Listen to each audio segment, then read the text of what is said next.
ولعنة الدائمة الباقية على أعدائهم أجمعين.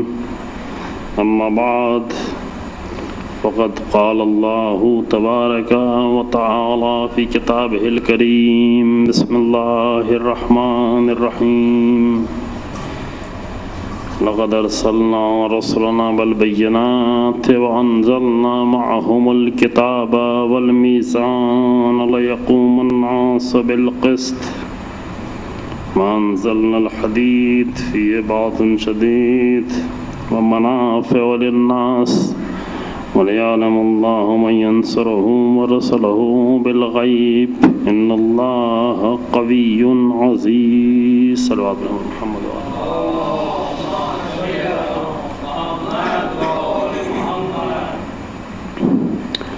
سورہ حدید کی 25 نمبر کی آیہ کریمہ، اس کی تلاوت کی سعادت حاصل کی۔ اس آیہ کریمہ میں تقاضا، ربوبیت کا تقاضا، انبیاء کو بھیجنے کے ذریعے سے، کتابیں نازل کرنے کے ذریعے سے، میزان اور نظام عدل پروردگار اور ایک عادلانہ قانون بھیجنے کے ذریعے سے جو تقاضا ہے انسان سے وہ یہ کہ وہ عدل کے لیے قیام کریں۔ قسط و عدل و انصاف انسان کی زندگی میں اور انسانی معاشرے میں اگر ظلم کہیں پر نظر آ رہا ہے تو وہ عدل کے لیے قیام کریں، اور عدل کے لیے بہترین قیام جو تاریخ میں نظر آیا وہ خود انبیاء کے ذریعے سے اور ائمہ کے ذریعے سے اور ان کی راہ پر چلنے والوں کے ذریعے سے، جو راہ ابھی تک باقی ہے اور جس راہ پر ہم چلنے کی روزانہ دعا کرتے ہیں۔ اور یہ جملہ کہیں اور پر عرض کیا گیا کہ پوری زندگی میں ایک دعا جو بار بار واجب ہے ہم پہ اور جو ہم بار بار واجبی طور پہ ہمیں کرنا ہے وہ اسی بات کی دعا ہے۔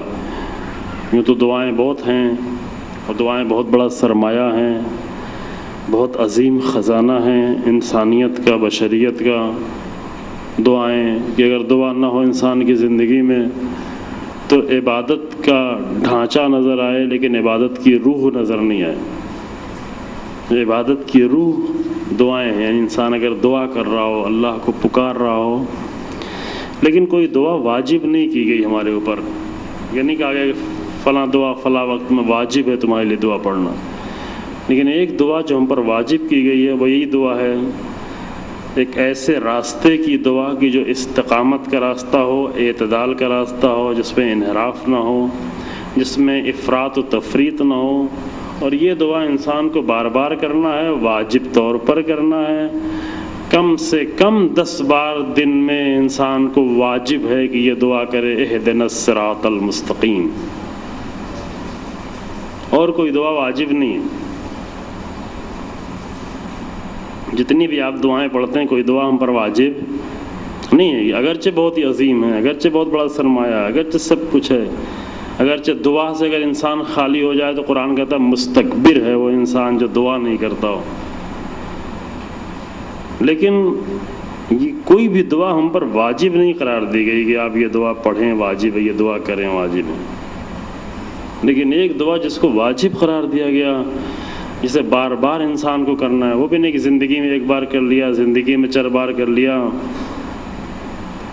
دن میں ایک بار کر لیا، مہینے میں ایک بار کر لیا، سال میں ایک بار کر لیا، نہیں، زندگی میں 10 مرتبہ کم سے کم واجب ہے کہ انسان یہ دعا کرتا رہے۔ اور اگر نمازیں مستحبی بھی پڑھ رہا ہے اور مستحبی نمازیں سے ملا کے تقریباً 51 رکعت نماز ہوتی ہے، اگر 51 رکعت نماز انسان پڑھ رہا ہے تو 41 بار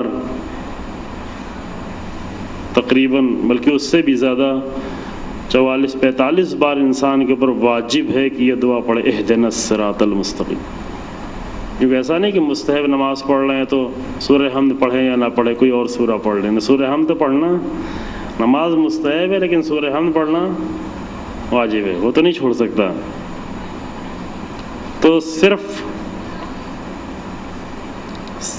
چند رکعتیں جو تیسری اور چوتھی رکعت بنتی ہے مغرب عشاء اور ظہر عصر کی، 7 رکعتوں کو چھوڑ کر باقی ساری رکعتوں میں واجب انسان کے لیے کہ پڑھے بار بار، اور رکعتوں میں بھی انسان کے لیے بہتر ہے کہ وہ پڑھ سکتا ہے وہی تمام 51 رکعتوں. یا مثلا ابھی ماہ رمضان ہے، ماہ رمضان کی الگ سے نمازیں ہیں، ماہ رمضان کے نافل رمضان کی نمازیں ہیں جو روزانہ 20 رکعت نمازیں انسان کے لیے، 20 رکعت نماز پڑھنا کہ جتنا پڑھ سکے انسان پڑھے نافل رمضان کے طور پر.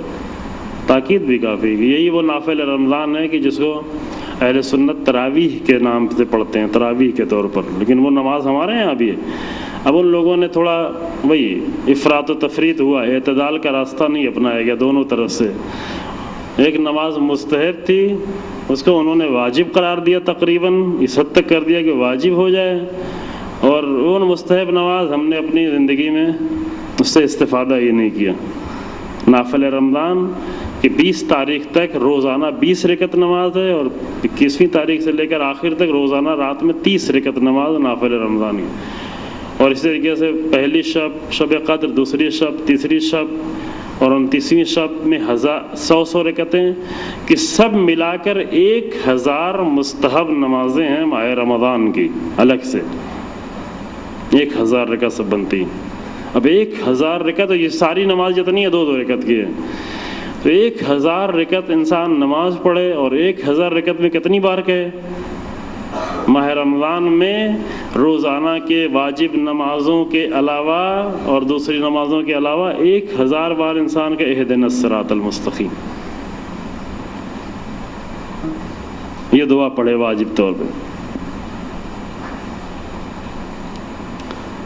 شبوں کی بھی جو نماز ہے شب قدر میں جو پڑھی جاتی ہے، پتہ نہیں یہاں پر مجھے لگتا ہے کہ تمام شبوں میں نہیں، البتہ دوسری جگہوں پر، تحسی ہندوستان میں بہت ساری جگہوں پر تینوں شب قدر کو ایک طریقے سے ساری رات عبادتوں میں گزارا جاتا ہے.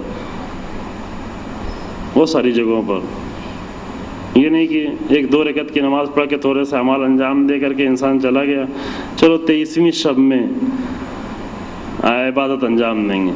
وہ بھی عبادت انجام دینے کے لیے تو کیا کر رہا ہے؟ کہا کہ نمازیں قضا پڑھ رہے ہیں، قضا نمازیں، یعنی زندگی کی قضا نمازیں اٹھا کے رکھے ہوئے ہیں کب پڑھنے کے لیے؟ شب قدر میں آ کے پڑھیں گے. یہ مذاقہ ہے واقعی، شب قدر کا مذاق اڑانا ہے. یہ شب قدر کا مذاق اڑانا. شب قدر جیسی عظیم شب انسان حتیٰ ماہ رمضان آنے کے بعد بھی اپنی قضا نمازیں بچا کے رکھے ہوئے کس لیے؟ تاکہ شب قدر جیسی عظیم شب میں جا کر قضا نمازیں پڑھیں گے. یہ بہت بڑا مذاق ہے، واقعاً بہت ہی بڑا مذاق ہے. شب قدر میں 100 رکعت نماز جو مستحب ہے وہ قضا نمازیں نہیں ہیں، وہ مستحب نمازیں ہیں. 100 رکعت جو 2 رکعت کر کے پڑھنی ہوتی ہے. مطلب جتنا انسان پڑھ سکے، یہ نہیں کہ فقط نماز پڑھ رہا ہو دوسرے سارے اعمال سے محروم ہو جائے. مستحب کا مطلب یہ ہے کہ جتنا دل چاہ رہا ہے، جتنا توجہ ہے، جتنا محبت ہے، جتنا دل مائل ہو رہا ہے، اتنا اعمال انجام دے. استحباب کے معنی ہے کہ اللہ کی محبت کے لیے کوئی کام کرنا.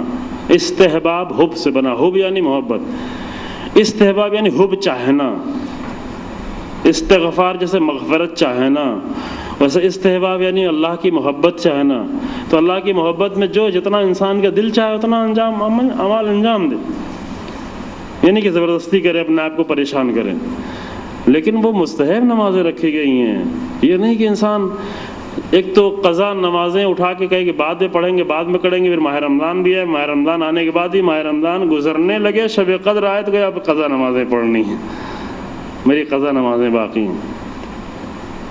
قضا نمازوں کا حکم یہ ہے کہ جیسے ہی انسان کی نماز قضا ہو فوراً قضا کو ادا کرے. مثلا خدا نخواستہ سوتا رہ گیا ہے، کسی وجہ سے نیند نہیں آئی تھی، رات میں دیر تک سوتا رہ گیا، نہیں جگ پایا، اور صبح ہو گئی اور سورج نکل گیا اور دیر میں اٹھا، تو یہ نہیں کہ اب چلو شام میں ظہر کے وقت نماز پڑھ لیں گے صبح کی. قضا کا مطلب یہ نہیں کہ ابھی اٹھے ہیں تو فوراً وضو کر کے پہلے قضا ادا کر لیں، پھر دوسرے امور انجام پاتے رہیں گے. قضا کا حکم یہ کہ فوراً، اب جا کے مسئلے میں دیکھیں، فوراً قضا ادا کر. نہ کہ اس کو اتنی دیر تک بچا کے رکھے رہے کہ جب شب قدر آئے گی تو قضا نماز پڑھیں گے. یہ غلط چیز رائج ہے ہمارے یہاں، بہت ہی غلط چیز رائج ہے، نہیں ہونے. البتہ اگر کسی نے بچا کے رکھی اور ابھی تک قضا نہیں پڑھی ہے تو ہاں اس کے لیے کہ بہتر ہے کہ وہ پہلے اپنی قضا ادا کرے. یعنی یہ مجرم اتنا بڑا جرم کر کے آ گیا شب قدر میں، تو بھائی پہلے اپنے جرم کو پاک کرو پھر اور کچھ کرنا، تو اس کے لیے حکم ہے، لیکن مومنین کے لیے نہیں کہ اپنی قضا نمازیں بچا کے رکھیں. تو ہم یہ بات عرض کر رہے تھے کہ اتنی ساری جو نمازیں انسان پڑھتا ہے زندگی بھر میں، زندگی میں کہیں بھی اور کوئی دعا واجب نہیں ہے، لیکن ایک دعا انسان کے اوپر واجب ہے، وہ کیا؟ اہدنا الصراط المستقیم. صراط مستقیم یعنی یہی اعتدال کا راستہ. مستقیم یعنی جس میں نہ افراط ہو نہ تفریط ہو، نہ حد سے آگے بڑھنا ہو نہ حد سے پیچھے رہ جانا ہو. استقامت کا راستہ، مستقیم راستہ. ہمارے ایک استاد بزرگ ہیں، خدا ان کی حفاظت کرے، ایران میں، انہوں نے پورے 1 مہینے تک اسی آیت پر درس دیا تھا، اہدنا الصراط المستقیم، یعنی زندگی میں کہاں کہاں اعتدال کا راستہ کس طرح اپنایا جائے. آیت اللہ قراتی، شاید آپ نے نام سنا ہو، ان کا درس ٹیلی ویژن پہ مسلسل آتا رہتا ہے پورے سال بھر. ٹیلی ویژن پہ انہوں نے پورے 1 مہینے تک ماہ رمضان میں درس دیا تھا، اہدنا الصراط المستقیم. وہ اعتدال کا راستہ، وہ بیلنس کا راستہ جو پوری زندگی میں انسان کے اس راستے پر چلنے کی دعا کرنا، پروردگار اس راستے پہ چلنا ہے، اس راستے پر باقی رہنا ہے، اس راستے سے ادھر ادھر نہیں جانا ہے. کہ وہ راستہ کہاں ہے پتہ نہیں، یہ بات میں آپ کے سامنے پہنچا پایا کہ نہیں، جلدی سے میں آگے بڑھنا چاہ رہا ہوں. کہ جب بھی یہ دعا ہم روزانہ نماز میں پڑھیں تو ایسے نہیں کہ ایک ایسی ذہن میں کوئی چیز گجلک سی کوئی چیز ہے جس کا مفہوم واضح نہیں ہے. صراط مستقیم کی پروردگار ہدایت کیا ہے؟ صراط مستقیم کچھ روشن نہیں ہے، کچھ واضح نہیں ہے، بہت ساری چیزیں اس طرح چل رہے ہوتے ہیں. صراط مستقیم یعنی ایک ایسا اعتدال کا راستہ کہ جس میں ذرا بھی انسان ادھر ادھر نہیں جائے، استقامت کے ساتھ باقی رہے. اور وہ استقامت کا راستہ اعتدال ہی کا صرف راستہ ہو سکتا ہے.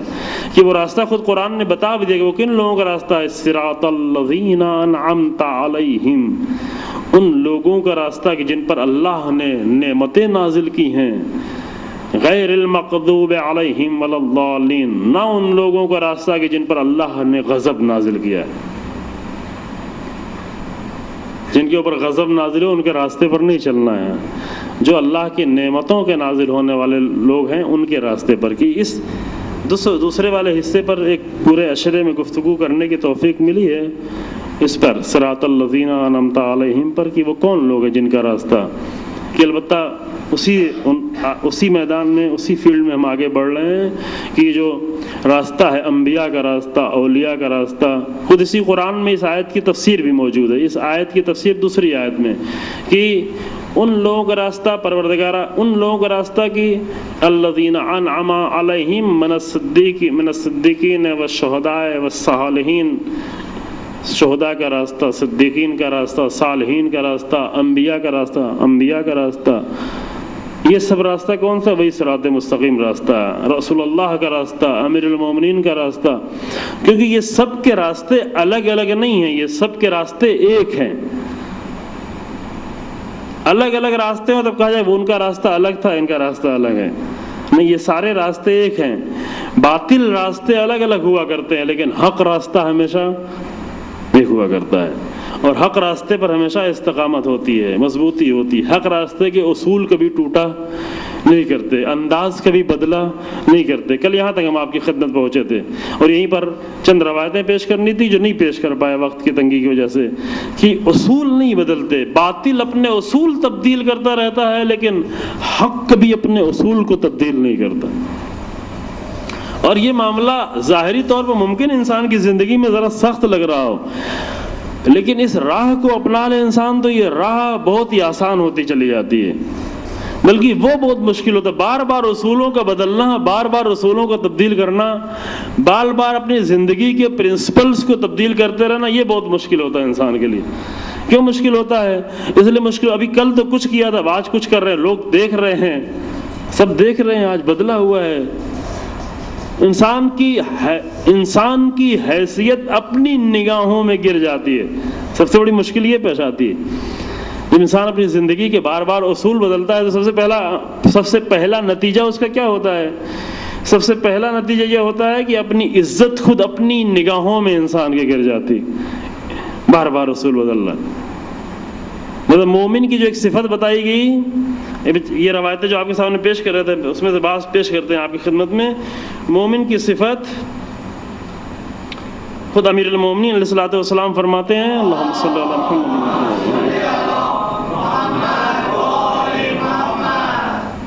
کہ مومن کی صفت یہ ہے کہ وہ بہت مضبوط ہے اپنے اصولوں پر، وہ کبھی ٹوٹتا نہیں. چند صفتیں ایک ساتھ ذکر کی ہیں امیر المومنین کی، وہ ساری صفتیں وہی اعتدال کی صفتیں ہیں. میں جلدی سے پڑھتے ہوئے آگے بڑھتا ہوں. 333 نمبر حکمت ہے، 333.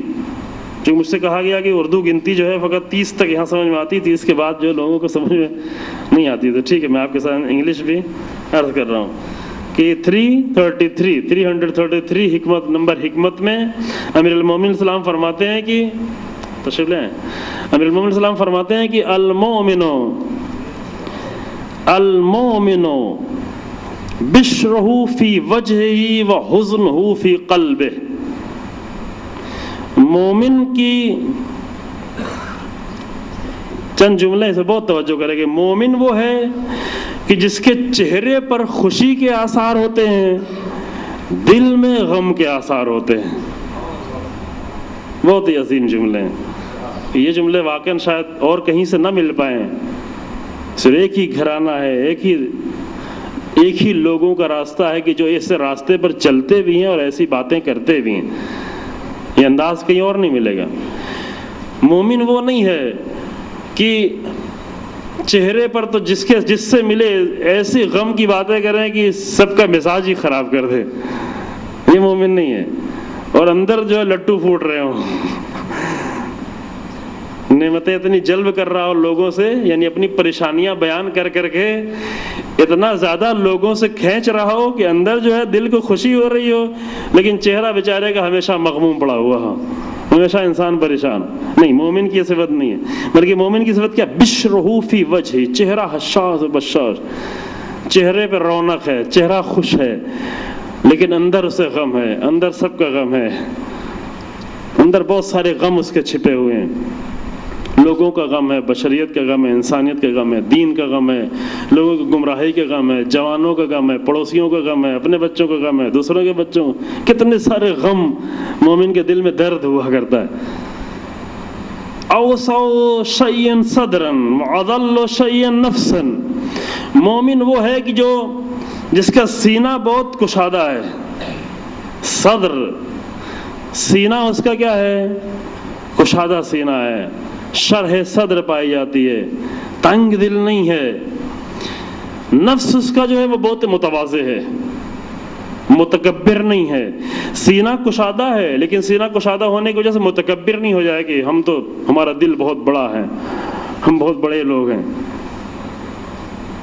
سینہ جب انسان کا تنگ ہو جاتا ہے تو اس کے دل میں کسی کی جگہ نہیں رہتی، حتیٰ اپنے بھائی کے لیے جگہ نہیں رہ جاتی، اپنے عزیزوں کے لیے جگہ نہیں رہ جاتی، کسی کے لیے بھی جگہ نہیں رہ جاتی. لیکن جب انسان کا دل بڑا ہوتا ہے تو اس کے دل میں ہر ایک کے لیے جگہ ہوتی ہے، حتیٰ دشمنوں کے لیے بھی جگہ کچھ بنا کے رکھتا ہے کہ ایک موقع آئے گا کہ اس کی بھی ہدایت کی جائے. اپنے مخالفین کے لیے اس کے دل میں جگہ ہوتی ہے. کیوں؟ اس لیے کہ بڑا دل انسان کا ہوتا ہے. یکرہ الرفع ویشنع السمع. جھوٹی بلندی سے وہ اس کو کراہت ہوتی ہے. ایسے کام نہیں کرتا کہ لوگ دیکھیں کہ ہاں یہ دیکھو کتنے بڑے بڑے کام کر رہا ہے بہت بڑا آدمی. یہ جھوٹی بلندی، اسے کراہت ہوتی ہے.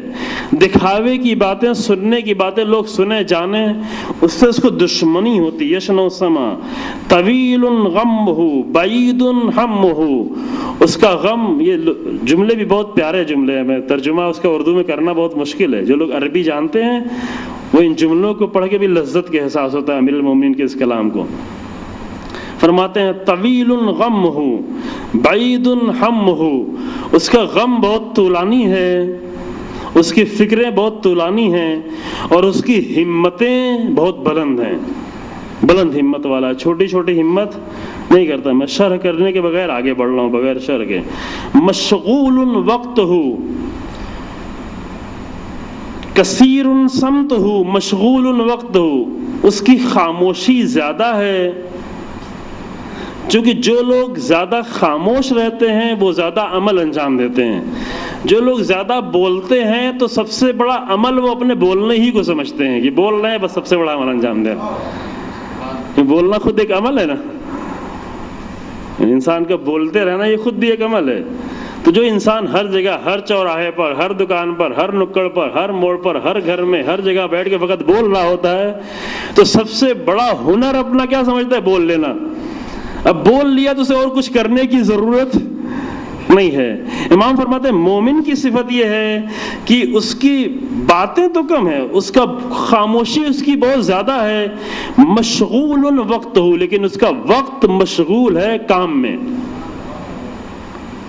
مشغول ہے. دنیا کے بدترین اور مجرم ترین لوگ وہ ہوتے ہیں جن کا وقت مشغول نہیں ہوتا. یعنی گناہ بھی وہی لوگ زیادہ کرتے ہیں جن کا وقت مشغول نہیں ہوتا. یعنی گناہ کرنے کا موقع بھی انہی لوگوں کو ملتا ہے.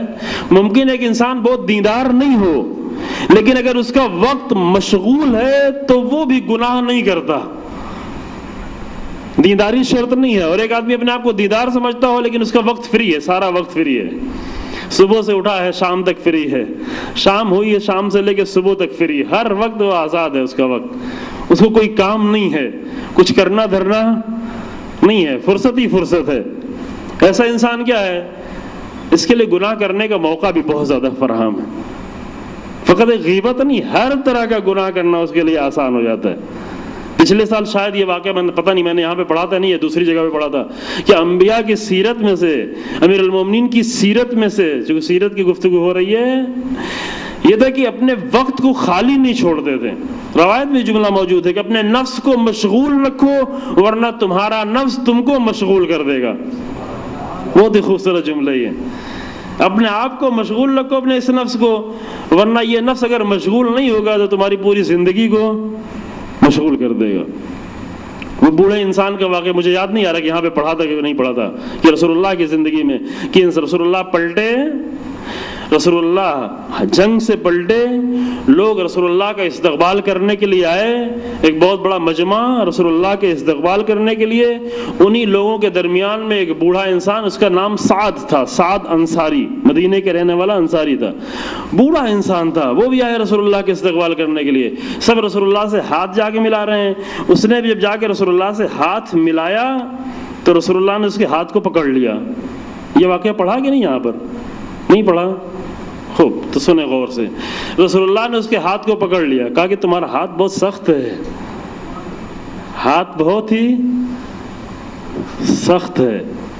رسول اللہ کا ہاتھ بھی بہت ہی ملائم، کوئی ایسا نہیں تھا کہ رسول اللہ کا ہاتھ جو ہے، ابھی مثلا ہمارے یہاں ایک بزرگ آئے تھے زیارت کرنے کے لیے، گئے کسی عالم سے ملنے کے لیے، ان سے ملاقات کرنے کے بعد کہا کہ وہ واقعاً بہت بڑے مجتہد ہیں، بہت بڑے فقیہ ہیں. کہا کیسے پتا تو بہت بڑے فقیہ ہیں؟ کہا ان کا ہاتھ بہت ملائم، روئی جیسا ہاتھ تھا.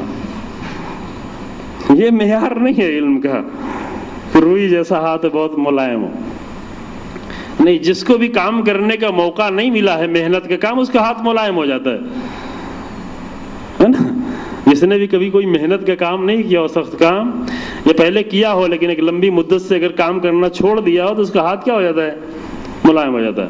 اب ہمارے علماء کی مجبوری ہے کہ چونکہ علم حاصل کرنے میں اتنا زیادہ وقت گزر جاتا ہے کہ کام کرنے کی فرصت، خاص کر شہروں میں کام کرنے کی فرصت، سخت کام کرنے کی فرصت انسان کو نہیں ملتی. لیکن جو سخت کام کرتا ہے، مثلا جو ڈرائیونگ کر رہا ہے، جو گاڑی چلا رہا ہو، اس کا ہاتھ سخت ہو نا، یہ سخت اس کا کام، ہم اس کو ہاتھ سے ملاتے ہیں کہ وہ بہت سخت تھا، جلدی سے اپنے ہاتھ کو کھینچ لیتے ہیں.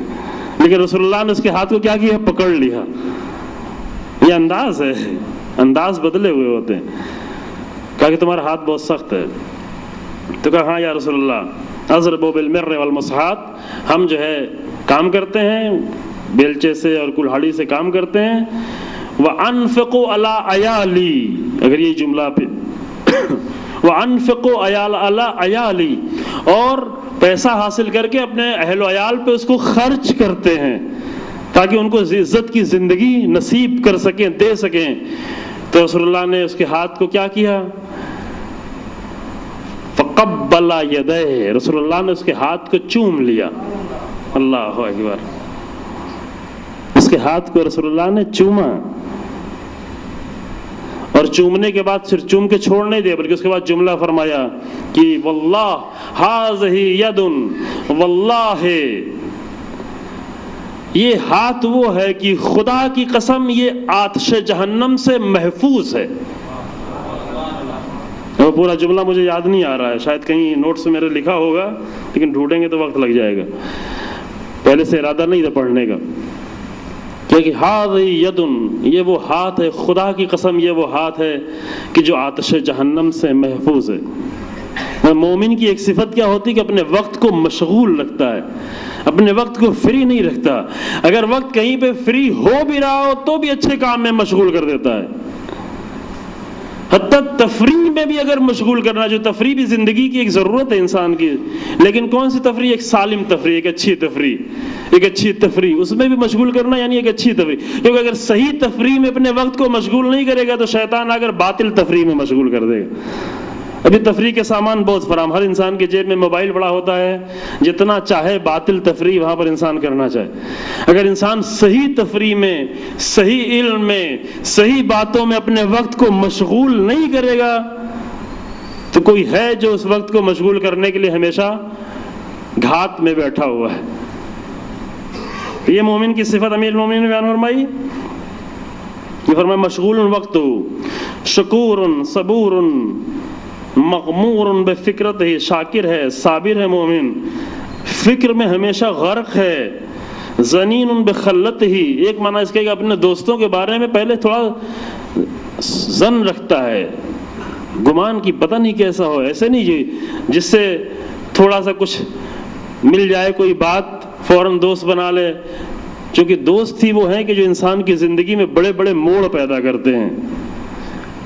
دوست ہی انسان کی زندگی کے رخ کو موڑ دیتے ہیں. دوست ہی ہوں گے جن کے بارے میں انسان حسرت کر، یا اللہ اتنی لم اتخذ فلانا خلیلا، اے کاش کہ میں نے فلاں کو اپنا دوست نہ بنایا ہوتا. ایک حسرت جو انسان کی روز محشر ہوگی وہ دوستوں کے بارے میں ہوگی، اے کاش کہ میں نے فلاں کو اپنا دوست نہ بنایا ہوتا، میری پوری زندگی سے نے تباہ کر دی، پوری زندگی برباد کر دی میرے دوست نے. دوستوں کے بارے میں انسان ظنین ہوگا، ظن رکھتا ہوگا، سوء ظن رکھتا ہوگا، بعد میں دوست بنائے گا، پہلے سوچ لے گا. سہل الخلیقہ، لین العریقہ، نرم ملائم ہوگا اخلاق میں. جو جملہ مجھے پڑھنا تھا وہ یہ تھا کہ امیر المومنین فرماتے ہیں کہ نفسہ اسلب من السلب، مومن کا نفس اور اس کے اصول جو اس کے نفس میں موجود ہے، جس کی بنیاد پر وہ زندگی گزار رہا ہے، وہ چٹانوں سے بھی زیادہ سخت ہیں. کل کی جو گفتگو جہاں سے چھوٹی تھی، چٹانوں سے زیادہ سخت ہیں. وہ نہیں ٹوٹتے، وہ نہیں بکھرتے، چٹان ٹوٹ جاتا ہے. جو کہ بعد میں یہ جملہ بالکل تقریباً اسی سے ملتا جلتا جملہ امام محمد باقر علیہ الصلوۃ والسلام کا ہے.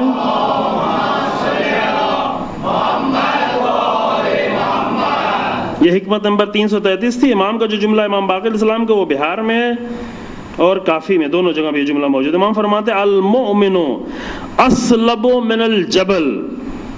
جبل تو جانتے ہیں آپ، سنا ہوا. مومن پہاڑوں سے بھی زیادہ سخت ہے. سلب، اسلب یعنی زیادہ سخت، سپرلیٹیو ڈگری. المؤمن اسلب من الجبل، جو اس کی وجہ بھی بتائی. الجبل یستقل منہ، پہاڑ سے تھوڑا تھوڑا کم ہوتا رہتا ہے. پہاڑ بھی ٹوٹتا رہتا ہے، پہاڑ بھی کم ہوتا رہتا ہے. پہاڑ پر پانی صحیح، بہت نرم صحیح، لیکن پہاڑوں پر سالوں سالوں میں اس کا اثر ہوتا رہتا ہے. لیکن والمؤمن لا یستقل من دینہ شیء، لیکن مومن کی دین سے ذرہ برابر کبھی کچھ کم نہیں ہوتا، کمی نہیں ہے وہاں پر. مومن کے اصولوں میں کبھی کوئی کمی نہیں آتی، پہاڑوں کی طرح سے مضبوط ہوتا ہے. اخلاق میں نرم ہوتا ہے، یہی جملہ امام نے فرمایا. اخلاق میں بہت ہی نرم ہوتا ہے لیکن اصولوں میں پہاڑوں کی طریقے سے مضبوط ہوتا ہے، وہ کبھی کم نہیں ہوتا. یہ امام صادق علیہ السلام کا جملہ ہے. اب یہ ختم کرتا ہوں یہ جملہ پڑھ کے.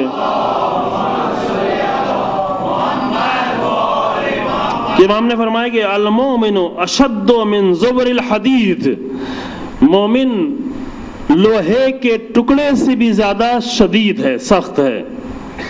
لوہے کے ٹکڑے سے بھی زیادہ مومن شدید ہے. کیوں؟ ان زبر الحدید اذا دخل فی النار تغیر وان المؤمن لو قتل ثم نشر ثم قتل لم يتغیر.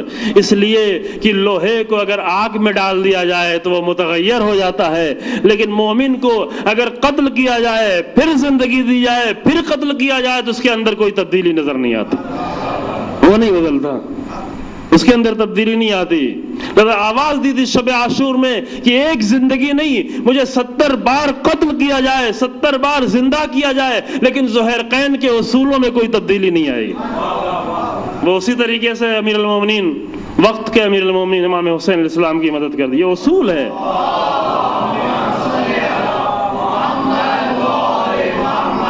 ذوالقرنین جیسا انسان جنت لینے کے لیے حسین ابن علی کی مدد کرنے نہیں آیا ہے، اجر لینے کے لیے نہیں آیا ہے، نہیں، اپنے اصولوں کی بنیاد پر حسین ابن علی کی مدد کرنے آئے ہیں.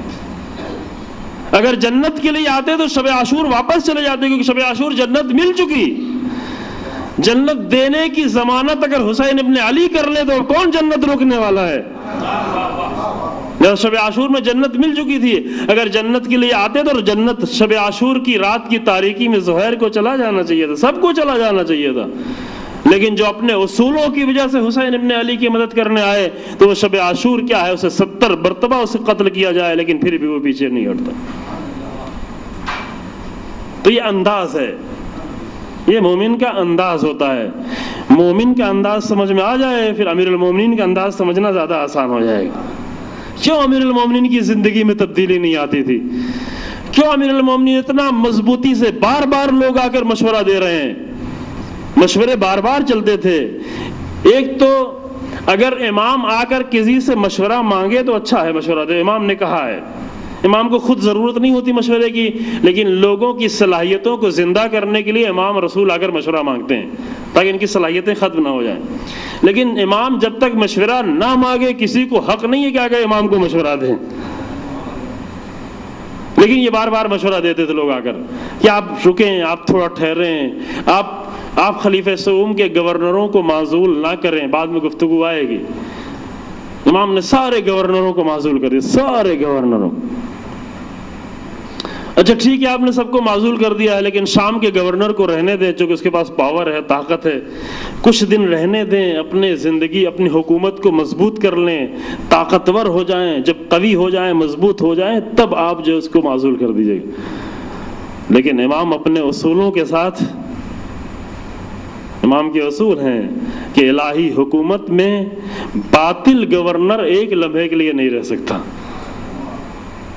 یہ نہیں رہ سکتا، چاہے حکومت باقی رہے چاہے حکومت باقی نہیں رہے.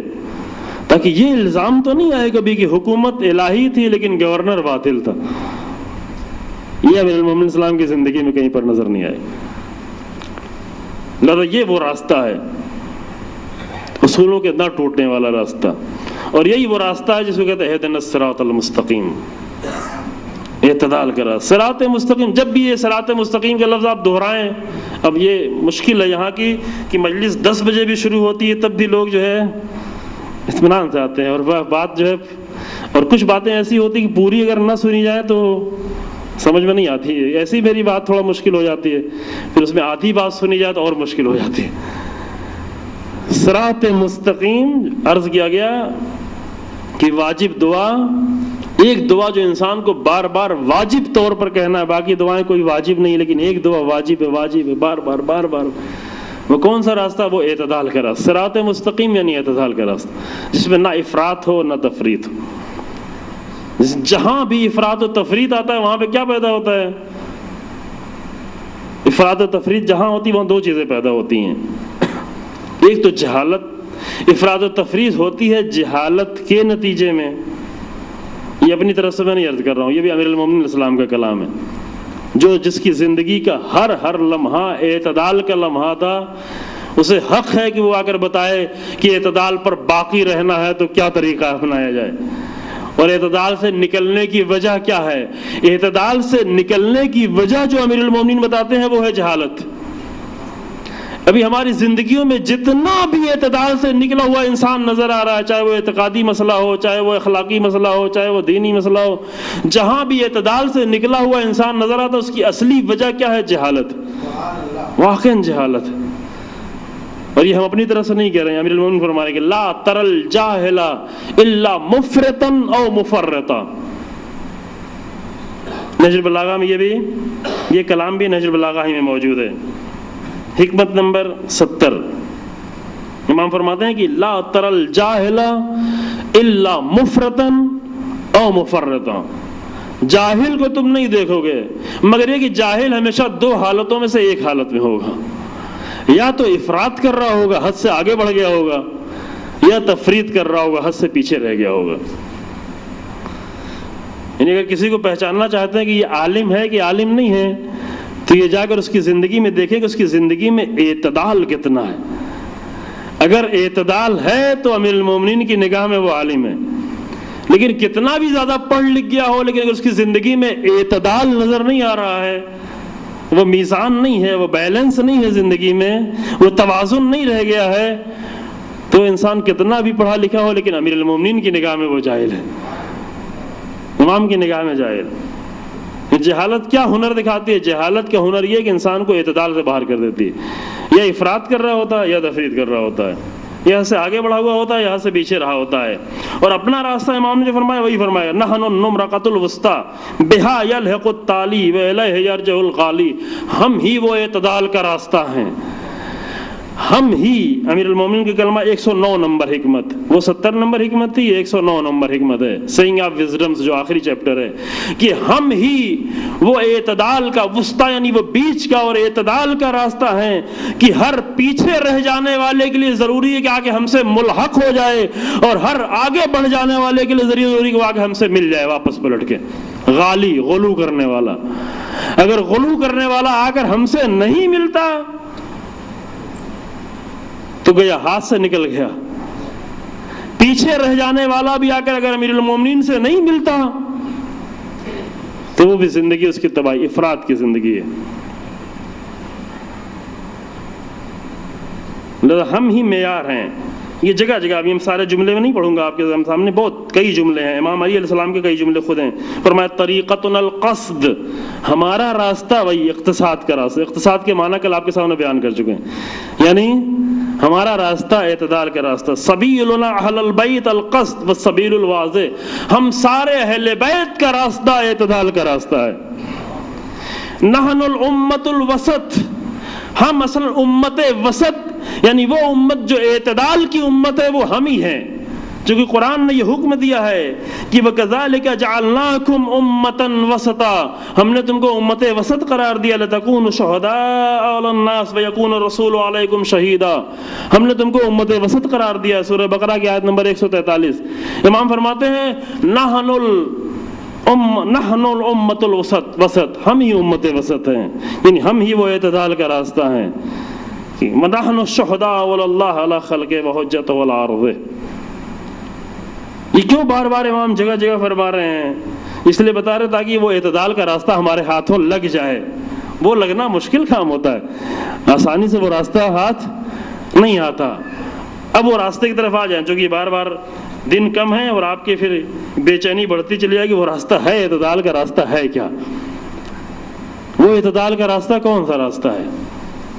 اب زندگی میں آئے گا انشاءاللہ آپ کے سامنے، اقتصادی زندگی میں، فیملی لائف میں، سماجی زندگی میں، ہر جگہ اعتدال کا راستہ ہمارے سامنے آ کر رکھ دیا گیا ہے، اور واقعی خوبصورت ترین راستہ وہی اعتدال کا راستہ ہے، چونکہ جہالت کے نتیجے میں اعتدال سے انسان ہٹتا ہے، اور جب علم پیدا ہوتا ہے تو اعتدال آتا ہے، اعتدال آتا ہے تو حسن آتا ہے۔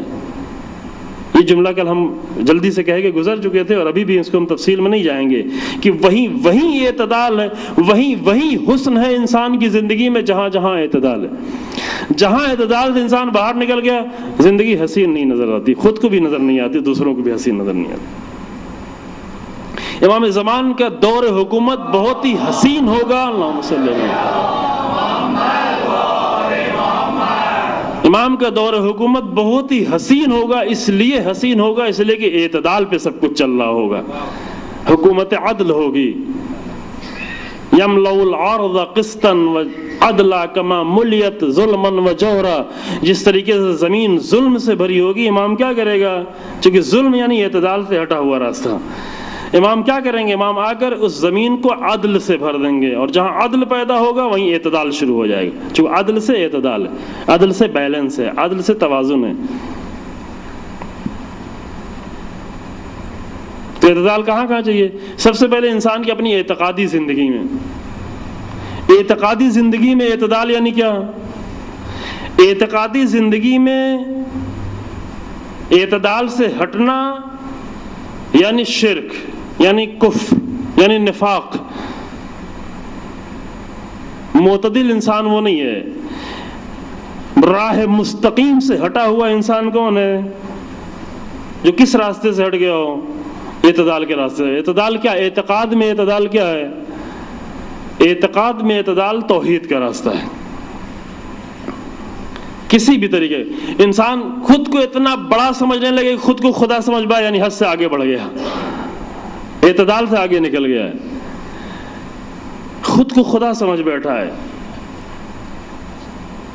اللہ اپنے آپ کو نہیں کہتا، لیکن عقیدہ اس کا یہ ہے کہ زندگیاں جو لوگوں کی چل رہی ہیں وہ میری وجہ سے چل رہی ہیں. عقیدہ یہ دل کے اندر عقیدہ ہے. عقیدہ کا مطلب شاید پچھلے سال میں آپ کے سامنے بیان کر چکا ہوں. عقیدہ یعنی جو چیز انسان کے روح اور دل کا آ کر حصہ بن جائے، بندھ جائے، جڑ جائے. جڑ جانا، گٹھی بڑھ جائے انسان کے وجود میں. انسان کا یہ عقیدہ ہے کہ یہ میرے بچے کی زندگی چل رہی ہے تو میری وجہ سے چل رہی ہے. میں نہیں ہوتا تو میرے بچے کا کیا ہوتا؟ میرا گھر اگر چل رہا ہے تو میری وجہ سے چل رہا ہے. اگر میں نہیں ہوتا، میں کما نہیں رہا ہوتا تو کیا ہوتا میرے گھر کا؟ یعنی کیا بن بیٹھا ہے؟ چھوٹا سا خدا بنا بیٹھا اپنے گھر کے اندر.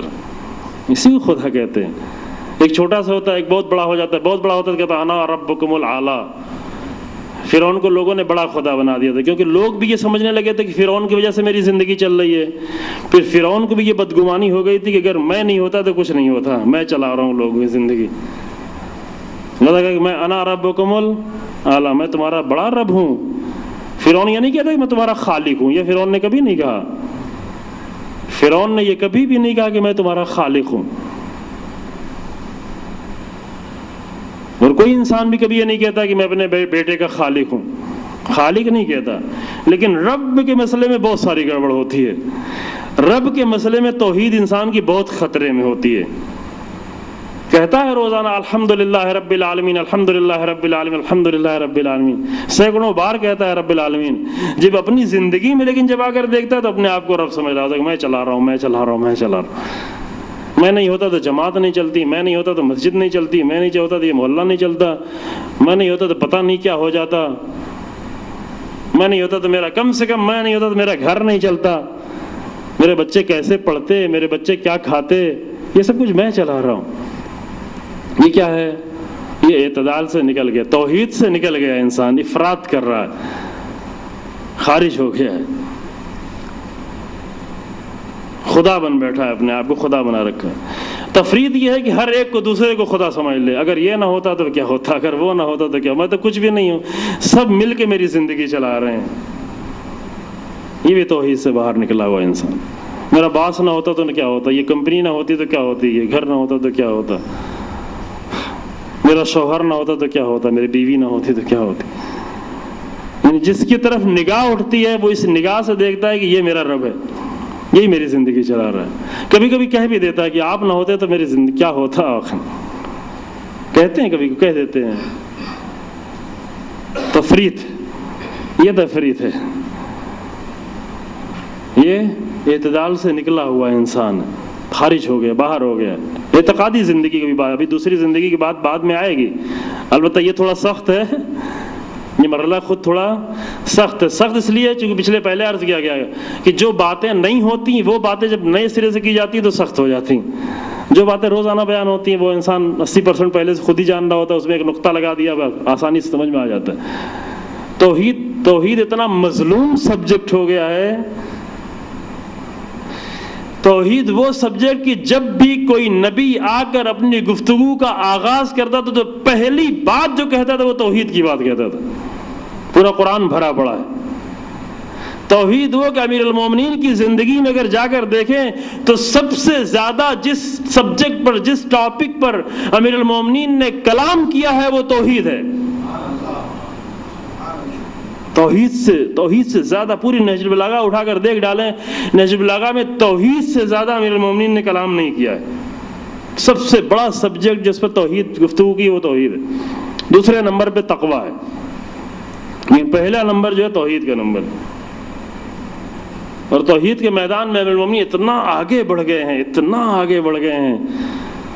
یہ ابن ابی الحدید کا جملہ، ابھی آج ہی میں اپنے ایک استاد کا آرٹیکل پڑھ رہا تو اس میں ان کا جملہ ابن ابی الحدید سے نقل کیا ہے کہ اور میدانوں میں تو اور بھی لوگ ہیں تھوڑا پیچھے پیچھے چل رہے ہیں، ٹھیک ہے، اور سارے میدان میں امیر المومنین کی ذات بہت آگے ہے، لیکن دوسرے لوگ بھی ہیں پیچھے پیچھے، وہ بھی آ رہے ہیں. کوئی بہت فاصلے سے، کوئی اور تھوڑا فاصلے سے، کوئی اور زیادہ فاصلے سے. شجاعت کے میدان میں امیر المومنین کی ذات بہت آگے ہے، لیکن شجاعت کے میدان میں پیچھے پیچھے اور بھی کچھ لوگ ہیں اور بھی میدان شجاعت میں. میدان سخاوت میں امیر المومنین کی ذات بہت آگے ہے، لیکن پیچھے پیچھے اس راستے پہ اور بھی چلنے والے مل جائیں گے. لیکن میدان توحید میں امیر المومنین کی ذات اتنی زیادہ آگے بڑھ گئی ہے، عام لوگوں کے درمیان نہیں، اصحاب کے درمیان میں علی کی ذات اتنی آگے بڑھی ہے توحید میں کہ پیچھے کوئی بھی نظر نہیں آتا. اتنا آگے ہیں امیر المومنین توحید کے میدان. اور یہ جملہ پچھلے سال پیش کیا تھا، آپ کو یاد ہوگا. یہ اہل سنت عالم کا جملہ ہے، مصر کے اہل سنت کا، کہ احسان ہے دو چیزوں میں، دو انسانوں کا احسان ہے، توحید میں امیر المومنین کا اور دعاؤں میں سید سجاد کا. اگر یہ جملہ آپ کو یاد آیا ہو، یہ اہل سنت کا جملہ. اللہم صلی علی محمد وآلہ. فرمایا کہ پوری امت مسلمہ پر امیر المومنین کا احسان ہے توحید میں. یہ اعتدال سے نکلے ہوئے لوگ ہیں کہ جو یا تو خود کو خدا بنا بیٹھے ہوئے ہیں یا ہر ایک کو خدا بنا کر بیٹھے ہوئے ہیں. امیر المومنین کی ذات فقط اللہ کو خدا جانتی. یہ ہے توحید، جانتی نہیں ہے. یعنی زندگی جب توحید صحیح ہو جاتی ہے، توحید کا نتیجہ، میں جلدی یہ بات عرض کر رہا ہوں جو توحید کا سبجیکٹ بہت بڑا سبجیکٹ ہے. توحید کے سبجیکٹ پہ اگر 10 دن بھی گفتگو کی جائے تب بھی وہ کم ہے. کہ الحمدللہ توفیق ہوئی ہے بعض جگہوں پر گفتگو کرنے کی، توحید پر نیٹ پر موجود بھی ہے کہ توحید جب انسان کے اندر توحید آتی ہے تو توحید کا اثر کیا ہوتا ہے. توحید کا اثر دو اثر ہوتا ہے. ایک اثر یہ ہوتا ہے کہ جو کچھ بھی انسان دیکھتا ہے وہ اللہ کی طرف سے دیکھ رہا ہوتا ہے، پہلا اثر. دو اثر خالی اس اثر کو سن لیں بس.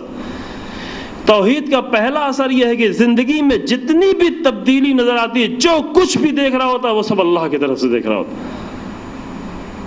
اور دوسرا اثر کیا ہوتا ہے؟ دوسرا اثر توحید کا یہ ہوتا ہے کہ جو کچھ کر رہا ہوتا ہے وہ اللہ کے لیے کر رہا ہوتا ہے. بہت بڑی بات میں نے آپ کی خدمت میں عرض کر دی،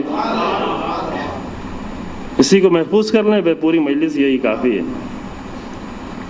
توحید نہیں ہوتی تو یا اپنا اثر دیکھ رہا ہوتا ہے پوری زندگی میں، افراط کر رہا ہوتا ہے، یا غیروں کا اثر دیکھ رہا ہوتا ہے، تفریط کر رہا ہوتا ہے. امیر المومنین کی ذات جو عظمتوں میں اتنی بلندیوں تک پہنچ گیا کہ لوگوں کو دھوکا ہونے لگا، لیکن جب اس کی زندگی میں آ کر دیکھیں تو سب کچھ خدا کی طرف سے دیکھتے ہیں اور جو کچھ کرتے ہیں وہ اللہ کے لیے کر رہے ہوتے ہیں. اور تلوار بھی چلتی ہے تو اللہ کے لیے چلتی ہے. یعنی اگر دشمن آ کر بے ادبی کرے، توہین کرے، لعاب دہن اٹھا کر پھینکے اور یہاں پر غصہ آئے تو یہ غصہ بہت ہی مقدس غصہ ہے، یہ غصہ برا نہیں ہے. یہ اعتدال کے نکلا ہوا انسان جو کہے کہ کبھی غصہ آنا ہی نہیں چاہیے انسان کو. اعتدال کا مطلب یہ نہیں کہ انسان کو کبھی غصہ ہی نہیں آئے، اور اعتدال کا مطلب یہ نہیں کہ ہر جگہ انسان کو غصہ ہی آتا رہے. جہاں دو گفتگو ہو انسان کو فوراً غصہ آ جائے، جہاں تک تھوڑا کسی کے مزاج بدلے انسان کو فوراً کیا آ جائے؟ غصہ آ جائے. یہ اعتدال نہیں ہے. اعتدال دونوں اعتدال سے باہر ہے. ایک انسان جس کو کبھی غصہ آتا ہی نہ ہو، یہ بھی اعتدال سے نکلا ہوا انسان ہے. یعنی کوئی آئے اپنی عزت پہ حرف آ جائے غصہ نہ آئے، دین کی توہین ہو جائے غصہ نہ آئے، رسول اللہ کی توہین ہو جائے غصہ نہ آئے، اہل بیت کا مذاق اڑا دیا جائے غصہ نہ آئے، قرآن کو جلا دیا جائے غصہ نہ آئے، عالم اسلام کو تباہ کر دیا جائے انسان کو غصہ نہ آئے۔ اگر یہ غصہ نہیں آتا تو یہ اعتدال پہ انسان نہیں ہے۔ اعتدال سے ہے، موضوع ہمارا کیا ہے؟ اعتدال، یہ یاد رہے نا، اعتدال سے نکلا ہوا انسان ہے، کسی بات پر غصہ ہی نہیں آتا۔ غصہ رکھا ہے اللہ نے، غضب اللہ کی دی ہوئی ایک نعمت ہے، غضب اللہ کی دی ہوئی ایک بہت بڑی نعمت ہے۔ 3 نعمتوں کا ذکر کیا جاتا ہے، اب ہم تفصیل میں نہیں جانا چاہتے۔ ایک خواہشات، یہ بھی نعمت ہے جس کو عربی میں کہتے ہیں شہوت۔ شہوت کا اردو میں جب ترجمہ ہوتا ہے تو بہت محدود کر دیا جاتا ہے، عربی میں شہوت یعنی ہر طرح کی خواہش۔ نیند بھی ایک شہوت ہے، غذا کی خواہش بھی ایک شہوت ہے، آرام کی خواہش بھی ایک شہوت ہے، شادی کی خواہش یہ بھی ایک شہوت، یہ بھی ایک شہوت، اور یہ سب مقدس ہے۔ اسلام میں یہ سب مقدس ہے، یہ سب ضروری ہے، یہ سب نعمتیں ہیں، لیکن اس کو کنٹرول میں رکھنا یہ اعتدال ہے۔ تو جو ہے اعتدال کیا ہے؟ مطلب شہوت ہونا بہت ضروری ہے، بہت ہی اچھی چیز ہے۔ اگر خواہشات نہ ہوتی انسان کی زندگی میں تو انسان بھوکا مر جاتا، کھانا ہی نہیں کھاتا۔ ٹھیک ہے، ایسا کوئی چاہتا ہے؟ یعنی خواہش نہیں ہو، غذا کی خواہش نہیں ہے، پانی کی خواہش نہیں ہے، فروٹس کی خواہش نہیں، خواہش ہی ختم ہو گئی ہے۔ اسلام خواہشات کو مارتا نہیں ہے بلکہ خواہشات کو کنٹرول کرتا ہے۔ دوسرے مذہب میں ہے، کرسچینٹی میں ہے کہ خواہشات کو اگر مار دیں، بدھزم میں ہے کہ اگر خواہشات کو ختم کر دیں، ہندوازم میں ہے کہ اگر خواہشات کا گلا گھونٹ دیں۔ اسلام خواہشات کا گلا نہیں گھونٹتا بلکہ خواہشات کو اپنے اختیار میں، کنٹرول میں لے کے چلنا چاہتا ہے، اور کنٹرول میں خواہشات آ جائیں تو خواہشات بہت بڑی نعمت ہے، ورنہ خواہشات نہ ہو تو مر جائے گا انسان۔ خواہشات نہ ہو تو نسلی انسان کی نسل آگے نہیں بڑھے گی۔ یہ جو آگے تبلیغ کرتے ہیں کہ ہم لوگ روحانی لوگ ہیں، ہم شادی نہیں کرتے، خوب تمہاری طرح سے اگر سب روحانی ہو جائے تو ہوگا کیا؟ کرسچن لوگ کیا کہتے ہیں؟ کرسچینٹی میں بھی ہے، ہندوازم میں بھی ہے، ہم روحانی لوگ ہیں، روحانی لوگوں کو شادی کرنے کی اجازت نہیں ہے۔ تو خوب آپ یہ نہیں چاہتے کہ دوسرے لوگ بھی روحانی بنے؟ کہا ہاں ہم چاہتے سب روحانی بنے۔ خوب اگر سب آپ کی طرح سے روحانی بن جائیں گے تو 50 سال بعد کیا ہوگا؟ پھر تو کوئی انسان نظر نہیں آئے گا اس دنیا میں۔ یہ کون سی روحانیت ہے؟ اسلام کہتا ہے، بلکہ اسلام مومنین سے کہتا ہے کہ مومنین ان جائز لذتوں سے بہتر طریقے سے استفادہ کریں۔ مومن کے لیے ضروری ہے، کیونکہ غیر مومن اپنی ضرورت کو ہر جگہ جا کے پورا کر سکتا ہے، لیکن مومن کے لیے محدود ہے، کنٹرول ہے۔ لہذا گھر کے اندر مومن کیا کرے؟ اپنی ضرورت کو بہتر طریقے سے پورا کرے۔ کرسچینٹی کا تقویٰ نہیں چاہیے اسلام کو، بدھزم یا ہندوازم کا تقویٰ نہیں چاہیے۔ شہید مطہری رحمۃ اللہ تاکید سے فرماتے ہیں کہ مومن کو چاہیے کہ اللہ نے جو نعمتیں دی ہیں، جو قوتیں دی ہیں، ان قوتوں سے بہتر طریقے سے استفادہ کرے، ورنہ مریض ہو جائے گا، سائیکولوجیکل مریض ہو جائے گا، جسمانی طور پر مریض ہو جائے گا۔ اپنی خواہشات کو اگر جائز طریقے سے انسان پورا نہیں کرے گا تو انسان مریض ہو جائے گا۔ لہذا تاکید کی گئی کہ گھر کا ماحول اچھا ہو، گھر میں اچھا اخلاق ہو تاکہ رکاوٹ نہ بنو۔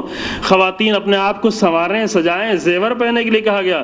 یہ نہیں کہ جب باہر جائیں دوسروں کے درمیان میں اپنے آپ کو دکھانے کے لیے اچھے اچھے زیور پہنیں، اچھے اچھے لباس پہنیں، اور گھر میں ایسی حالت بنائے رکھیں کہ شوہر کے گھر میں آنے کے دل ہی نہ چاہے۔ یہ غلط ہے، یہ غیر اسلامی ہے۔ شوہر بھی اپنے آپ کو آمادہ کرے، شوہر بھی یہ نہیں کہ ایسے لباس میں ہو، ایسے گندے لباس میں ہو، ایسے بدبو آ رہی ہوگی کوئی اس کے قریب بھی آ کے بیٹھنا نہ چاہے۔ یہ اسلام نہیں ہے، یہ اعتدال نہیں ہے، یہ اعتدال کی زندگی نہیں ہے۔ یہ اعتدال کے باہر کا انسان ہے کہ باہر کام کر رہا ہے، زحمت کر رہا ہے، ویلفیئر کا کام کر رہا ہے، لوگوں کے لیے کام کر رہا ہے، مسجد میں کام کر رہا ہے، خدمتیں کر رہا ہے، اب کیا کریں؟ اب نہا نہیں سکتے، دھو نہیں سکتے، لباس نہیں بدل سکتے، گھر میں ایسے ہی چلے آئے۔ نہیں، اعتدال یہ نہیں ہے۔ اعتدال مطلب یعنی کیا ہے؟ یعنی باہر کو بھی صحیح جگہ پر ان کا بھی حق ادا کریں۔ ایسا بھی نہیں گھر میں بیٹھے رہیں، گھر میں بیٹھے بیٹھے بیوی پریشان ہو جائے، گھر سے باہر تو نکلے کبھی۔ اور ایسا بھی نہ ہو کہ روزانہ 12 بجے رات میں واپس پلٹ رہے ہیں، کیوں؟ بہت بڑا کام کر رہے ہیں۔ شہید رجائی کے لیے ملتا ہے. شہید رجائی ایک ایسے پریسیڈنٹ، ایران کے پریسیڈنٹ گزرے ہیں جو ان کا نمونہ شاید بہت مشکل سے کوئی ڈھونڈ پائے ایسے انسان کا. شروع میں ایک معمولی انسان تھے، ایک ٹیچر تھے، ایک معمولی ٹیچر سے پریسیڈنٹ تک گئے. ان کا ساتھی یہ کہتا ہے کہ 11 بجے رات، جو بہت ہی بہت زیادہ کام کرتے تھے، 11 بجے رات میں جب وہ اپنے گھر کی طرف جانے لگے تو گئے واش روم میں جا کر اپنے کو دھلا، نہایا، صاف کیا، اور شیشے کے سامنے اپنا کنگھی کر رہے ہیں، سجا رہے ہیں، اچھے لباس پہن رہے ہیں. تو آ کر اس کو تعجب ہوا. آ کر اس نے کہا کہ اب کیا، آپ تو گھر واپس جا رہے ہیں، اب کیا یہ سب کر رہے ہیں، اب اس کی کیا ضرورت ہے، اتنے دن آپ نے سارے دن زحمت کی، اب گھر جا رہے ہیں. تو کہا کہ گھر والوں نے کیا جرم کیا، کیا گناہ کیا کہ میں گندا پسینے کی بدبو لیے ہوئے گھر کے اندر چلا جاؤں. یہاں یہ ان کا حق، یہ پوری قوم کا حق تھا، یہ پورے ملک کا حق تھا کہ جو میں یہاں پہ ادا کر رہا تھا آفس میں بیٹھ کے، اب آفس سے جب نکلنا ہو تو گھر والوں کا بھی کچھ حق ہے، ان کا بھی حق ادا کرنا ہے انسان کو. مومن کی زندگی کہاں ہونا چاہیے؟ اعتدال بھی ہونا چاہیے. اعتدال سے زندگی باہر نکل گئی تو بری لگتی ہے.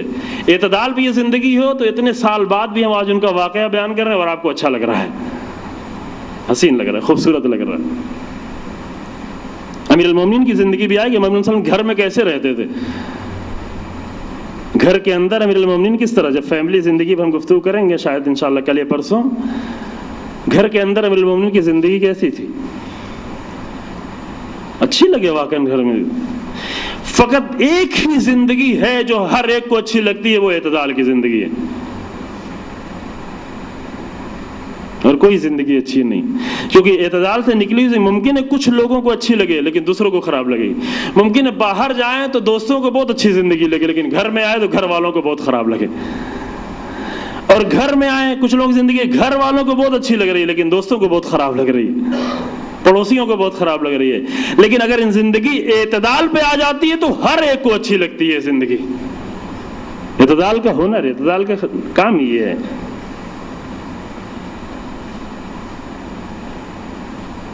توحید میں اعتدال کیا ہے؟ اعتقاد میں اعتدال یہ ہے کہ انسان نہ حد سے آگے بڑھے نہ کہ پیچھے گھٹے. میں تمام کرتا ہوں، جلدی تمام کرتا ہوں. البتہ یہ توحید بہت ہی بڑا موضوع تھا. امیر المومنین نے خود بھی پوری زندگی کے ایک ایک لمحے کو اگر اٹھا کے دیکھے، جو کچھ بھی دیکھا وہ اللہ کی طرف سے دیکھا، اور جو کچھ بھی کیا وہ اللہ کے لیے کیا. غصہ بھی اگر آ رہا ہے تو اس میں بھی اللہ کا خیال ہے. غصہ بہت ہی مقدس غصہ ہے. وہ جنگ خندق میں امیر المومنین کو اگر غصہ آ رہا ہے تو یہ بہت ہی مقدس غصہ ہے، کیونکہ دشمن کی توہین پر غصہ آنا ہی چاہیے. لیکن اس غصے کو بھی روکے ہوئے ہیں کہ کہیں ایسا نہ ہو کہ یہ تلوار جو چلے تو اس میں غصہ شامل ہو جائے. وہی جو مقدس غصہ ہے وہ مقدس غصہ بھی تلوار میں شامل نہ ہو، کیونکہ تلوار فقط اللہ کے لیے چلنا ہے، اللہ کے لیے چلنا ہے یہ تلوار. یہ امیر المومنین کی توحید ہے. امیر المومنین کا نام لیا جائے تو توحید آنا ضروری ہے. امیر المومنین کا نام بغیر توحید کے ہے تو یہ بیچارہ خود دھوکہ کھایا ہوا ہے یا دوسروں نے اس کو آ کر دھوکہ دے دیا ہے، جس میں ابھی دو چار ہے. ہمارے بہت سارے جوان، اچھے جوان ہیں، وہ واقعاً امیر المومنین کو چاہتے ہیں، دل سے چاہتے ہیں، عشق کرتے ہیں، ان کا عشق بہت مقدس ہے، لیکن دھوکہ کھا گئے ہیں بیچارے. جو امیر المومنین کا نام آتا ہے لیکن توحید نہیں آتی ساتھ میں، جبکہ امیر المومنین کے نام کو توحید سے ایک لمحے کے لیے جدا ہی نہیں کیا جا سکتا. اگر جدا ہوا تو دھوکہ، کسی نے دھوکہ دے دیا، کسی مشرک نے آ کر دھوکہ دے دیا ہے، کسی مشرکانہ ذہن والے انسان نے آ کر دھوکہ دے دیا ہے اس انسان.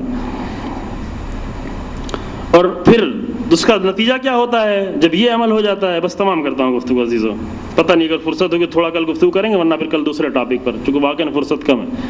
اس توحید کے نتیجہ کیا ہوتا ہے جب انسان یہ دیکھنے لگے سب کچھ پروردگار کی طرف سے ہے. جو بھی مصیبتیں، آیتیں بھی کہیں یہاں پہ لکھی ہوئی تھی، سورہ توبہ کی آیت تھی، سورہ حدید کی آیت تھی، پڑھیں گے انشاءاللہ جا کر، میں دوسری جگہ میں پیش کر چکا ہوں. جب یہ دیکھنے لگتا ہے تو پھر کیا ہوتا ہے؟ نتیجہ اس کا یہ ہوتا ہے کہ پھر انسان کو نہ کسی غم کی پرواہ رہ جاتی ہے، نہ خوشی پر بہت زیادہ خوش ہوتا ہے. یہ قرآن کی آیت, 2 جگہ قرآن کی آیت ہے. سورہ حدید میں آیا, یہ آیت نمبر 25 میں نے پڑھی. سورہ حدید میں 22 نمبر آیت یہ ہے کہ لِكَيْ لَا تَعْصَوْا عَلَىٰ, ایک آیت یہ ہم پڑھی دیں آپ کی خدمت میں, کہ مومن کی صفت یہ ہے, کیا ہے, کہ وہ یہ دیکھتا ہے کہ سب کچھ اللہ کی طرف سے دیکھ رہا ہوتا ہے, اور جب سب کچھ اللہ کی طرف سے دیکھ رہا ہوتا ہے, اس کی ما اصاب من مصیبت فی الارض ولا فی انفسکم الا فی کتاب من قبل ان نبراها, جتنی بھی مصیبتیں اس زمین پہ آتی ہے, طوفان, زلزلہ, جو کچھ بھی آتا ہے, اور جتنی بھی مصیبتیں جو تمہارے نفس میں آتی ہے, بیماری ہو, مرض ہو, یہ ہو, وہ ہو, سختیاں ہو, تکلیف ہو, جو بھی فی الارض ولا فی انفسکم, زمین پر اور تمہارے نفس میں جتنی بھی مصیبتیں آتی ہیں, وہ سب کے سب پروردگار کی طرف سے پہلے لکھی ہوئی چیز ہے, سب لکھا ہوا ہے. البتہ کیسے لکھا ہوا ہے یہ بعد میں شاید فرصت نہیں رہے گی. کیسے لکھا ہوا ہے یہ نہیں کہ اب ہم آپ کا ہاتھ پہ ہاتھ رکھ کے بیٹھ جائیں کہ اللہ نے تو سب کچھ لکھ دیا, اب ہمیں کچھ کرنا نہیں, جو اللہ نے لکھا ہے وہ تو ہونا ہی ہونا ہے. اس طرح سے نہیں لکھا ہوا ہے, بلکہ لکھا اس طریقے سے ہوا ہے کہ کچھ کاز, کچھ ریزنز ہیں, اس کے کچھ رزلٹس ہیں.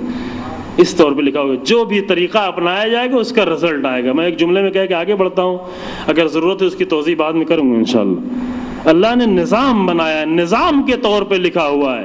جتنے بھی مقدرات ہیں, جتنی بھی تقدیریں ہیں, وہ سب نظام کے طور پر لکھی ہوئی ہیں. اس نے کسی بادشاہ, کسی موڈی بادشاہ کے طریقے سے معاذ اللہ نے کہ فلاں کو یہ دے دو, فلاں کو یہ دے دو, فلاں کو وہ دے دو, اس طرح نہیں اللہ نے لکھا ہے, بلکہ اللہ نے پورا ایک سسٹم بنایا ہے.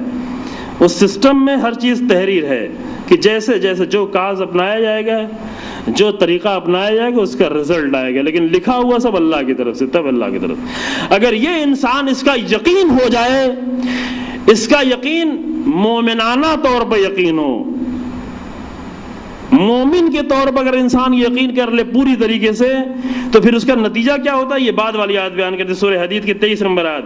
اس کا نتیجہ یہ ہوتا ہے کہ لِكَيْ لَا تَعْصَوْا عَلَىٰ مَا فَاتَكُمْ وَلَا تَفْرَحُوا بِمَا آتَاكُمْ. کسی انسان پر کتنی بھی بڑی مصیبت آ جائے, اسے ذرہ برابر افسوس نہیں ہوتا. یہ بات بہت بڑی عزیز ہو, لیکن میں جلدی سے کہہ کے گزر رہا ہوں. لِكَيْ لَا تَعْصَوْا عَلَىٰ مَا فَاتَكُمْ, جو کچھ فوت ہو جائے اس پر اس کو افسوس نہیں ہوتا. ولا تفرحوا بما آتاکم, اور جو کچھ مل جائے اس پر وہ تفریح, خوش نہیں ہوتا, خوشی نہیں ہے. اللہ کا فضل شامل حال ہو گیا, اس کی خوشی ہے کہ اللہ نے اس لائق ہمیں سمجھا کہ اس کا فضل ہم تک آ گیا, اس کا کرم ہم تک آ گیا, ٹھیک ہے, اس کی خوشی ہے. لیکن یہ دولت میرے پاس آ گئی, یہ نعمت میرے پاس آ گئی, یہ مال میرے پاس آ گیا, بہت خوش ہو گئے. جب بہت خوش ہو گئے تو یہ چلا جائے گا, تو نتیجہ کیا ہوگا, بہت غم بھی ہو جائے گا. جو خوش بہت زیادہ تھے اسی لیے غم ہو رہا ہے. جو انسان بہت زیادہ خوش نہ ہوتا, اس کو بہت زیادہ غم بھی پھر نہیں ہوتا. غم اسی وقت ہوتا ہے جب آنے کی خوشی ہوتی ہے, آنے کی خوشی ہوتی ہے. امیر المومنین سی نجر البلاغہ میں جہاں فرماتے ہیں کہ اگر پورے زہد کو دیکھیں, اسلامی زہد, کرسچینٹی یا بدھزم یا ہندوازم کا زہد نہیں, اسلامی زہد کو دیکھنا ہے تو پورے زہد کا خلاصہ یہی آیت ہے, لِكَيْ لَا تَعْصَوْا عَلَىٰ مَا فَاتَكُمْ وَلَا تَفْرَحُوا بِمَا آتَاكُمْ. جب انسان اس مقام پہ پہنچ جائے کہ آنے کی اسے خوشی نہ ہو رہی ہو, جانے کا اسے غم نہ ہو رہا ہو, تو یہ انسان زاہد ہو گیا, اسلامی زاہد. وہ زہد جو امیر المومنین کا زہد تھا, وہ زہد جو کرسچینٹی کا زہد, وہ نہیں. اب اسے واقعاً زہد نصیب ہو گیا. اب مصیبتیں بھی آ رہی تو پریشان نہیں ہو رہا ہے, بس تمام کیا. اب اس کے اوپر مصیبتیں بھی آ رہی ہیں تو اس کو لذت کی نگاہ سے دیکھ رہا ہے. وہ انسان جو فقط نعمتوں کو لذت کی نگاہ سے دیکھتا ہے, ابھی توحید اس کی کمزور ہے. اور وہ انسان جس کی توحید مضبوط ہو گئی ہے, وہ مصیبتوں کو بھی کیا کرتا ہے. اس کی بھی ایک بہت خوبصورت مثال نہیں ہے, میری اپنی مثال نہیں ہے, میرے استاد ہی کی مثال ہے, قراتی ہی کی مثال ہے. انہوں نے بہت خوبصورت مثال دی, کہا کہ ایک چھوٹے بچے کو دسترخوان پہ لا کے بٹھایا جائے تو اس کا ہاتھ کدھر جاتا ہے, میٹھی چیزیں ڈھونڈتا ہے. حلوہ چاہیے, مٹھائی چاہیے, شربت چاہیے, ہر میٹھی چیز. بچہ جو کیا مانگ رہا ہوتا ہے, میٹھی چیز. دسترخوان پہ چھوٹے بچوں کو ہے, بچے ہیں نا, آپ کے بھی بچے ہیں نا, آپ ایسے چہرے سے دیکھ رہے جیسے آپ نے کبھی دیکھا ہی نہیں ہو, یہ تجربہ نہ کیا ہو. نہیں دیکھا ہے, کبھی تجربہ نہیں کیا ہے. بچے کے سامنے دسترخوان بچھائے ہیں تو بچہ کیا پہلے مانگتا ہے, اس کا ہاتھ کدھر بڑھ رہا ہے, کس چیز کے لیے ضد کرتا ہے, کس چیز کے لیے روتا ہے کہ ہمیں یہ چاہیے, ہمیں یہ چاہیے, میٹھی چیزوں کے لیے. اس کو فقط میٹھی چیزیں اچھی لگتی ہیں. لیکن بڑے لوگوں کو مٹھاس میں بھی اتنی ہی لذت ملتی ہے جتنا تلخی میں لذت مل رہی ہوتی ہے۔ دسترخوان کی تلخ چیزیں بھی لذیذ ہیں، دسترخوان کی کھٹی چیزیں بھی لذیذ ہیں، دسترخوان پہ مرچ کی چیزیں بھی اتنی ہی لذیذ ہیں جتنی شکر کی چیزیں لذیذ ہیں۔ کیوں؟ اس لیے کہ بڑا ہو گیا ہے یہ انسان، بڑا ہونے کے بعد تلخی اور مٹھاس دونوں ایک جیسی لگنے لگتی ہے، دونوں میں لذت محسوس ہوتی ہے۔ ویسے انسان کی زندگی ہے، اگر انسان زندگی میں بڑا ہو جائے تو بڑے ہونے کے بعد اس کو مصیبتوں میں بھی ویسے ہی لذت محسوس ہوتی ہے جیسے نعمتوں میں لذت محسوس ہوتی ہے۔ دونوں ایک نگاہ سے دیکھ رہا ہوتا ہے، یہ بھی لذیذ ہے، کیونکہ مصیبتیں ہمیں بنا رہی ہیں، مصیبتیں ہمیں بڑا کر رہی ہیں، مصیبتیں ہمیں سنوار رہی ہیں، مصیبتیں ہمیں عزت دے رہی ہیں، مصیبتیں ہمیں کامیابی دے رہی ہیں، مصیبتیں ہمیں پگھلا کر خالص بنا رہی ہیں۔ نعمتیں یہ کام نہیں کر سکتی، نعمتیں بھی ہیں مفید انسان کے لیے، لیکن نعمتیں اتنا فائدہ انسان کو نہیں پہنچاتی جتنا مصیبتیں فائدہ پہنچاتی ہیں۔ توجہ فرمائی آپ نے؟ زیادہ مصیبتوں میں بھی لذت محسوس، کتنی لذت محسوس ہوتی ہے، کتنی زیادہ لذت محسوس۔ وہ انسان جو بچوں جیسے ابھی 2 سال کا بچہ ہے، ہو گیا 70 سال کا لیکن ہے 2 سال کا، تو یہ انسان فقط نعمتیں ڈھونڈتا ہے، اللہ مجھے نعمتیں دے، نعمتیں دے، نعمتیں دے۔ اگر نعمتوں سے ذرا بھی کچھ ہٹا تو کہتا اللہ کیا مصیبت، کیا مشکل پیدا کر دی تم، کیا مصیبت ہے۔ وَأَمَّا الْإِنسَانُ إِذَا مَا ابْتَلَاهُ رَبُّهُ فَأَكْرَمَهُ وَنَعَمَهُ فَيَقُولُ رَبِّي أَكْرَمْنِ۔ جب اللہ انسان کو آزماتا ہے اور نعمتیں دیتا تو کہتا ہے اللہ نے مجھے عزت دے دی، دیکھو اللہ کے نگاہ میں بہت بڑا ہوں، اللہ نے مجھے کتنی نعمتیں دی ہیں، اللہ نے مجھے کتنا نوازا ہے، ربی اکرم نے، اللہ نے مجھے بہت نوازا ہے۔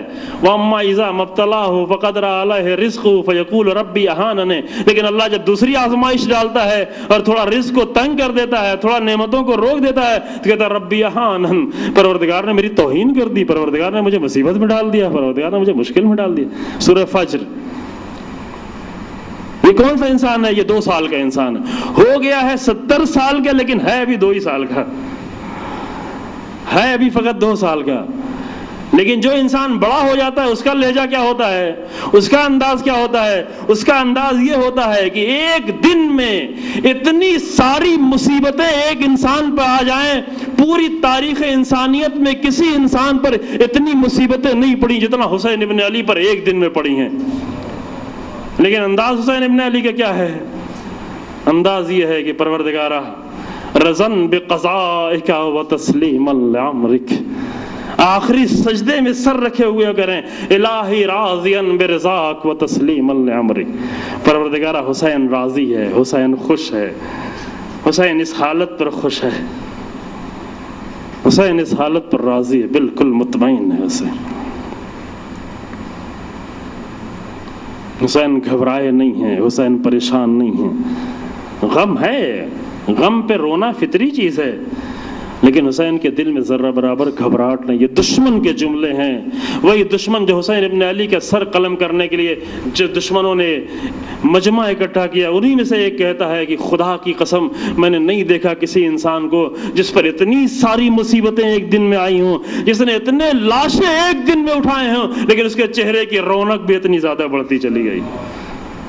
کیا؟ اس لیے کہ مصیبتوں کو کیا دیکھ رہے ہیں حسین؟ مصیبتوں کو بھی لذت کی نگاہ سے دیکھ رہے ہیں۔ یہی نگاہ جناب زینب کی بھی تھی، جناب زینب نے اسی نگاہ سے مصیبتوں کو دیکھا۔ اگر یہ نگاہ نہیں ہوتی تو ابن زیاد کے دربار میں زینب یہ نہ کہتی کہ ما رأیت الا جمیلا، میں نے جمال کے سوا کچھ نہیں دیکھا، میں نے حسن کے سوا کچھ نہیں دیکھا۔ پورے کربلا کی رپورٹ ایک جملے میں، پورے کربلا کا خلاصہ جناب زینب نے ایک جملے میں بیان کیا، کربلا میں مجھے صرف حسن نظر آیا، جمال نظر آیا۔ کربلا کی ساری مصیبتوں کو زینب توحید کی نگاہ سے دیکھتی تھی۔ نگاہ حسین ابن علی کی توحیدی نگاہ تھی، نگاہ جناب زینب کی توحیدی نگاہ تھی، لہذا کوفے کی منزلیں سر کر دی گئیں، شام کی منزلیں بی سر کر دی گئیں۔ وہ بہت دردناک تھا، لیکن دردناک ہونے کے ساتھ ساتھ چونکہ توحید کی نگاہ سے بی دیکھ رہی تھی، لہذا کوئی گھبراہٹ نہیں ہے، کوئی پریشانی نہیں۔ جمال نظر آ رہا ہے بیوی کو، حسن نظر آ رہا ہے وہاں پر۔ ہاں دردناک بہت ہے، اس لیے دردناک ہے کہ بیوی نے پہلی بار دیکھا تھا، بیوی نے تصور بھی نہیں کیا تھا، بیوی نے سوچا بھی نہیں تھا۔ یہی جملہ کہا ہے بیوی نے جب کوفے کے بازار میں ایک مرتبہ